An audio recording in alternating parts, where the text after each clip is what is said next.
खुलुमबाय बे समाव बडलेण्ड इंखं टेलिभिजननि स्टुडिअ आं मिथिका नार्जारि दिनै फुंबिलिनि गाहाय रादाबफ्राव दङ। बाक्सा जिल्ला बर' बिमा गौथुमखौ साफागुरि कक्लाबारि फरायसालिमानि नब्लाङाव दाफुंबाय। बाक्सा जिल्ला बर' थुनलाइ आफादा गुन गोनां फरायसाफोरखौ बरायदों। मुलुगनां दुंखावनायखौ होबथानो गावनि जोनोम सानाव पाठशालानि सासे लाइमोना निम बिफांनि फुलि रानदों। बरपेटा रडनि सिमलागुरियाव सालबारि पुलिसनि सिग्रोमनाय। उपेन्द्रनाथ ब्रह्म ट्रास्टनि गोजाम बटेखौ सिफायनानै गोदान मावफुं आफाद दाफिनबाय। अरुणाचल प्रदेशआव बीजेपी आरो सिक्किमाव SKM दोलोनि देरहासार। आसामाव गोदानै गंसे IIM मोननो हासिगोन। सालबारि आनन्द बाजाराव ड्राग्स गान्जानि बेरेखायै सांग्रांथि मेल। दानिया फैदोनि आबुं रादाबाव।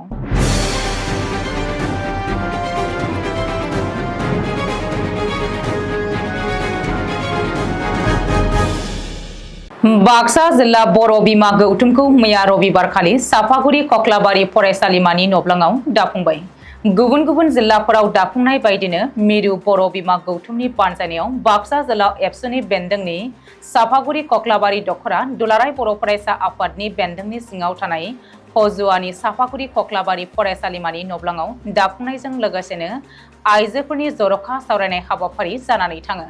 बे बाक्सा जिल्ला बर' बिमा गौथुम दाफुंनाय हाबाफारियाव गाहाय आलासि महरै बाहागो लाफैयो मिरु बर' बिमा गौथुमनि गाहाय लेंथुमगिरि लीला बसुमतारी, मिरु दुलाराय बर' फरायसा आफादनि बुंथिगिरि बिबारि बर', बाक्सा जिल्ला एबसुनि आफादगिरि उमेश दैमारि, कक्लाबारि साफागुरि फरायसालिमानि गोरायुं जौस्रां बर'जों लोगोसेनो साफागुरि कक्लाबारि ओनसोलनि गोबां समाज सिबियारि मेलेमजिबि बिथांमोनजों लोगोसेनो गोबां आइजोफोरनि नुजाथिनायाव बे हाबाफारिया मेहेरगोनाङै जानानै थाङो। बेनिनो बाक्सा जिल्ला बर' बिमा गौथुमनि गाहाय लेंथुमगिरि महरै बिबान मोनो मुस्रिमा किरण बर' बिथाङा। मख'नो गोनांदि बर'फोरनि गेजेराव आथिखालाव गोबां आइजोफोर दोनखारनाय, जिनाहारि खालामनाय, गोबां ड्राग्स, गान्जा बायदि बायदि गाज्रि हाबाफोरनिफ्राय सांग्रां एबा बेफोरखौ होबथानांगौनि थाखाय बे बर' बिमा गौथुमखौ दादों होननानै मिरु बर' बिमा गौथुमनि गाहाय लेंथुमगिरि लीला बसुमतारी बिथाङा खौरांगिरिनि गेजेरजों फोरमायो। बाक्सा जिल्ला बर' थुनलाइ आफादा 2024 मायथाइयाव मेट्रिक आनजादाव उथ्रिसारनानै जिथि सारि मासि मोननो हानाय फरायसाफोरखौ बरायनायजों लोगोसे मान बावदों। बाक्सा जिल्ला बर' थुनलाइ आफादा सुबनखाता गुदि बर' थुनलाइ आफादनि बानजायनायाव सुबनखाता गोजौ फरायसालिनि जथुमसालि नब्लाङाव 2024 मायथाइयाव मेट्रिक आनजादाव उथ्रिसारनानै जिल्लानि सिङाव जिथि सारि मोननाय फरायसाफोरजों लोगोसेनो साया साहा गोसोखां बान्था मोनगिरि आरो गेजेर जौसिन जोबथा आनजादाव बर' आयदायाव बयनिख्रुइबो बांसिन नम्बर मोननानै बर' खुगा थुनलाइनि अजा सुकुमार बसुमतारी फरायसा बान्था मोनगिरि उपमा बर'खौ बरायनायजों लोगोसेनो मान बावनाय हाबाफारि लायो। बिनोद चन्द्र स्वर्गियारिनि मेल सामलायनाय बे बरायनाय आरो मान बावनाय हाबाफारियाव गाहाय आलासि महरै बाहागो लायो गियानपीठ डिग्री कलेज निकासिनि बिबुंगोरा मृदुल बसुमतारीया। बे हाबाफारियावनो बाहागो लानानै फरायसुला फरायसुलिफोरखौ थांखिनानै गोबां थुलुंगाखां बिबुंथि लाखिनायखौ नुनो मोनो। 2024 मायथाइनि मेट्रिक आनजादाव उथ्रिसार जानो हानानै जिथि सारि मासि मोननाय बरायनाय आरो मान बावनाय फरायसाफोरा फारियै निजोम बर', नयनमणि बसुमतारी, फुंखा बर', सत्यजित रामसियारि, अनजिमा बसुमतारी, कुणाल रामसियारि, अनिका दैमारि, अमित ब्रह्म, गेरेमसा ब्रह्म आरो खन्थाइ रानि बर'।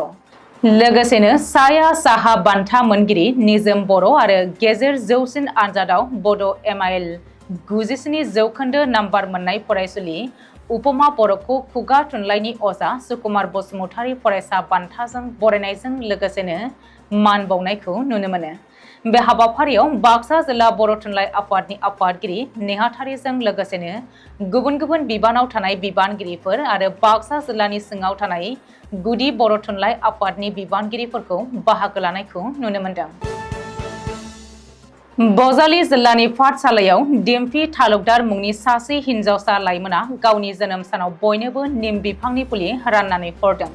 गावनि जोनोम सानाव केक हानायनि उनाव जेब्ला गावनि लोगोफोरा न'आव थांफिननो ओंखारो अब्ला डिम्पी तालुकदारा साफ्रोमबो गावनि बार्थडे जाफैनाय सुबुंफोरनो निम बिफांनि फुलि राननानै हरदों।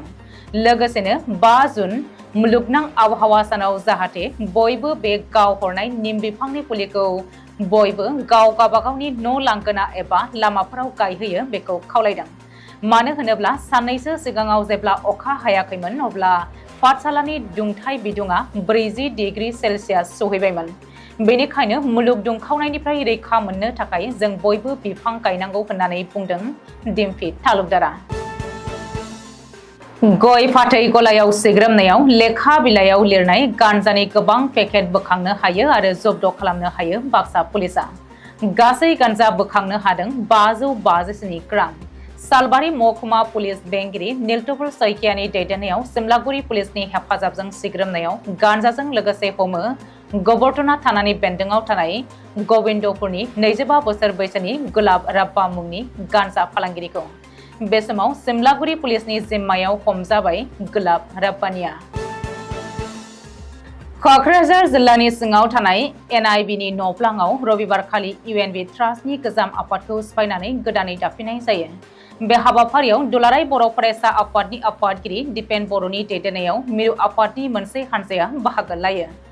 गुवार आरो गोथौवै सावरायलायनायनि गेजेरजों गोदानै उपेन्द्रनाथ ब्रह्म ट्रास्टनि चेयारमेन महरै डक्टर दिमासा दैब्रां मुसाहारि आरो पावार अफ एटर्नी महरै मानगोनां डक्टर बिष्णु प्रसाद ब्रह्ममोनखौ सायख'नाय जायो। बेबायदिनो NIBनि बिबानगिरिफोरखौबो सोलाय सोल' खालामनानै गोदानै चेयारमेन महरै डक्टर आदाराम बसुमतारी आरो नेहाथारि महरै डक्टर बिहुं ब्रह्ममोनखौ बिबान होनानै NIBखौ आबुङै दाफुंनाय जायो। बे हाबाफारियाव दुलाराय बर' फरायसा आफादनिफ्राय फारियै लेङाइ आफादगिरि खोरोमदाव औवारी, गाहाय नेहाथारि कनिन्द्र बसुमतारी, लोगोसे केबिनेट मन्थ्रि उरखावग्रा ब्रह्म, रायजो सभानि मानगोनां MP हरोनगोरा नार्जारी, बर' थुनलाइ आफादनि आफादगिरि प्रफेसर सुरत नार्जारी, एबसुनि बारग' सोलोंथाइ नेहाथारि डक्टर कमल बड'सा, राजु नार्जारी, MLA जयन्त बसुमतारी आरो लरेन्स इस्लारी, उपेन्द्रनाथ ब्रह्म ट्रास्टनि बारग' चेयारमेन डक्टर सुबुं बसुमतारी, क'क्राझार जिल्ला एबसुनि दैदेनगिरिफोरजों लोगोसेनो गोबां दैदेनगिरि आरो मेलेमजिबि बिथांमोना बाहागो लादोंमोन। सा-सानजा ओनसोलनि मोननै रायजोआव लकसभा बिसायख'थिजों लोगोसे फारियै अरुणाचल प्रदेश आरो सिक्किम रायजोनि बिधान सभा बिसायख'थिखौ खुंफानानै रिजाल्ट महरै फोसावग्रोबाय। बे बिसायख'थिनि फिथाइया अरुणाचल प्रदेशआव पेमा खांडू दैदेननायाव BJP दोलोआनो गोहोआव फैफिनबाय आरो फिन आरोबाव गिबि मन्थ्रिनि बिबानखौ अरुणाचल प्रदेशआव पेमा खांडूआनो रुजुनफिनसिगोना रोखा जाबाय। गुबुन फारसेथिं सिक्किमाव प्रेमसिं तामां दैदेननाय सिक्किम क्रान्तिकारि मर्चा दोलोआ गासै मोन 32 मासिनि गेजेराव मोन 28 मासियाव देरहासारनानै नैथि खेबनि थाखाय सोरखार दाफिनबावसिगोन।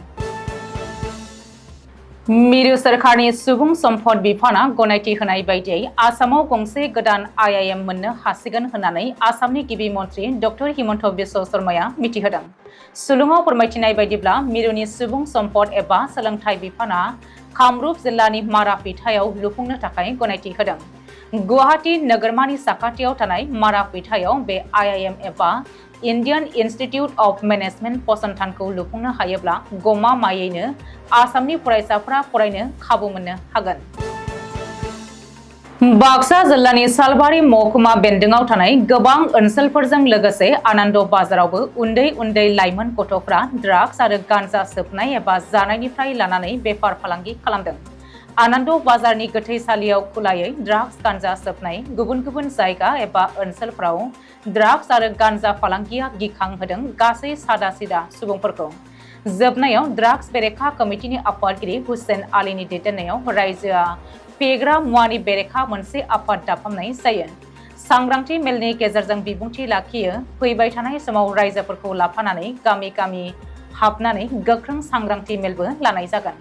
आनन्द बाजार आरो मस्जिदआव सिराजुल हकनि खुंफुंनाय सांग्रांथि मेलाव बाहागो लादों ओनसोलनि माखासे गामिनि थान्दै, दल संगठननि दैदेनगिरि, मेलेमजिबि आरो फरायसालिमानि फरायसुला फरायसुलि आरो जायगानि पुलिस। मैयानि सांग्रांथि मेलाव गिलु बालु ड्राग्स आरो गान्जानि हेंथायै माखासे बेसेन गोसा थांखि लानाय जायो। मेलनि आफादगिरि सिराजुल हकआ ड्राग्सनिफ्राय गोदान जोलैखौ उदां खालामनो थाखाय जायगानि रायजो पुलिस प्रशासन आरो खौरांगिरिनि हेफाजाब नागिरनानै जानजि खाफ्रानो गसंनो खावलायदों। दिनै फुंबिलिनि रादाबा एसेनोसै। गोजोन्थों।